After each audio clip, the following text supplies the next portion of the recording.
Hi everyone. राजनीतिक अवधारणाओं की बात कर रहे हैं जिसमें हमने स्वतंत्रता, समानता, न्याय, अधिकार के बारे में अध्ययन कर लिया है। अब हम राजनीतिक अवधारणा का ही एक पार्ट है लोकतंत्र, इसके बारे में जानेंगे।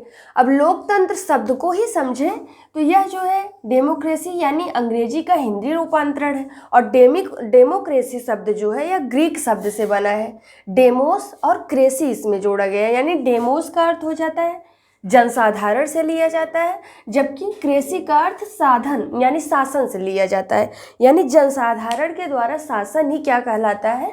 लोकतंत्र कहलाता है।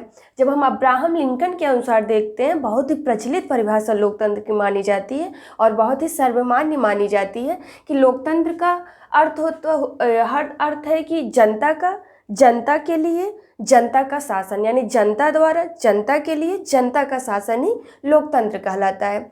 अगर हम इसकी अवधारणा की बात करें, यानी ये कॉन्सेप्ट कैसे निकल के आया, तो इसको हम व्यापक अर्थ में और संकुचित अर्थ में, यानी एक जो व्यापक अर्थ है इसका जो लिया जाता है वह आदर्श के रूप में देखा गया है, जबकि संकुचित अर्थ इसका यह है कि एक शासन व्यवस्था का द्योतक है। क्योंकि जब हम प्लेटो को पढ़ेंगे तो प्लेटो ने लोकतंत्र को बहुत ही नृशंस माना है, बहुत ही भ्रष्ट माना है। यानी व्यापक अर्थ में देखते हैं तो यानी जब हम एक लोक के सभी के द्वारा जो है सभी को मौका मिलता है समान रूप से लोकतंत्र में, तो इसको जो है आदर्श के रूप में माना गया है। जबकि संकुचित अर्थ में इसे एक प्रकार की शासन व्यवस्था का द्योतक माना जाता है। अब लोकतंत्र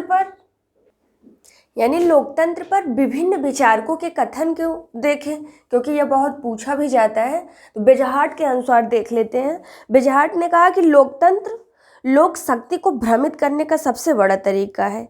यह भ्रम जाल इसलिए स्थापित होता है क्योंकि लोकतंत्र में वाद विवाद व सहिष्णुता के लक्षण हैं जो लोगों के अधिकारों के भ्रम जाल में फंसाती है।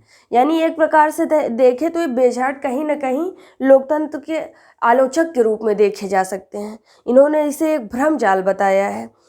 जबकि सार्टोरी इस तरीके से परिभाषित करते हैं। सार्टोरी कहते हैं कि लोकतंत्र एक ऐसी परिकल्पना है जो कभी स्थापित ही नहीं हुई है। डायसी क्या कहते हैं? डायसी कहते हैं कि लोकतंत्र एक ऐसी शासन व्यवस्था है जिसमें समाज की अपेक्षाकृत बड़ा अंश शासन कार्य में लिप्त होता है। वहीं फाइनर और हेनरीमन और शुम्पेटर ने बहुत ही सरल तरीके से लोकतंत्र को परिभाषित करने का काम किया। इन्होंने फाइनर ने कहा कि लोकतंत्र जो है 3 पैरों वाली दौड़ है, जबकि हेनरी मैन कहते हैं कि लिखित संविधान लोकतंत्र की आवश्यकता है।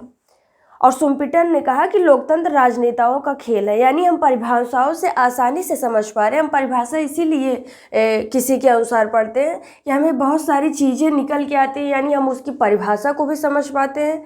लोकतंत्र के लक्षण क्या हैं, उसकी विशेषताएं क्या हैं, ये उसमें समाहित हो जाती हैं। अब जब हम विचारकों के अनुसार देखते हैं तो उनका अपना परिप्रेक्ष्य होता है जिसपे वो अपने अनुभवों के साथ साथ अपने समाज को भी व्यक्त करने का, यानी उस समय में उनके समाज में क्या चीज़ें घटित हो रही थी उसको बताने का प्रयास करते हैं।